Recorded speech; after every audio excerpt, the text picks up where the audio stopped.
the United States. Thank you, Mr. President. My delegation welcomes your leadership for the upcoming World Conference on Indigenous Peoples. The conference should be convened with full and meaningful participation of Indigenous peoples, and they should be fully consulted with respect to its outcome. The United States government has consulted closely and will continue to consult closely with U.S.-based Indigenous peoples on matters that concern them.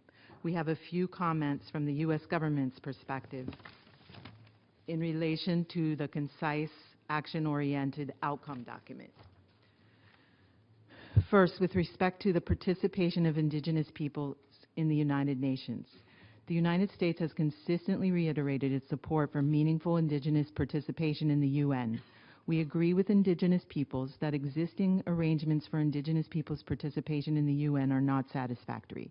This is definitely true with respect to U.S. federally recognized tribes. U.S. federally recognized tribes are governments with inherent powers of self-governance, but in the UN setting, these characteristics are not recognized. We are committed to finding an appropriate response to this challenge. We will continue consulting with U.S.-based tribes, Indigenous organizations, and member states to explore options. We think a promising route at this point in time and consistent with the UN Secretary General's 2012 report on the subject may be to seek broadened and enhanced Indigenous peoples' participation in UN meetings, not only in UN fora created especially for Indigenous peoples issues, but also in meetings addressing development matters. We believe that member states and Indigenous peoples can work together to come up with practical, achievable ways to reach this objective, and we welcome continued dialogue with Indigenous peoples to exchange views on this. We agree with Indigenous peoples that violence against Indigenous women and girls is a significant global problem that should be considered at the World Conference. It is critical to raise awareness of this concern within the United Nations. We would like to explore how the Human Rights Council's Working Group on Discrimination Against Women in Law and Practice could be utilized to further the rights of Indigenous women and girls.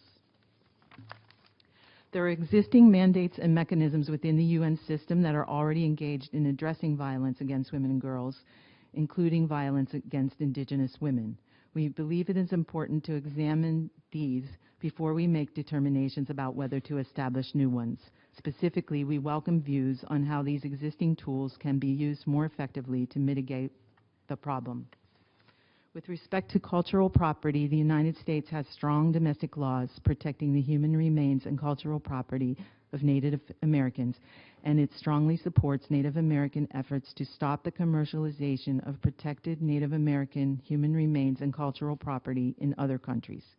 The domestic legislation of some countries inhibits the process of recovery and repatriation of protected Native American cultural property.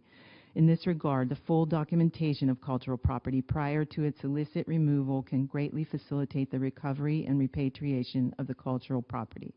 The United States is open to exploring ways in which the international community can better protect human remains and cultural property of Indigenous peoples. Thank you very much.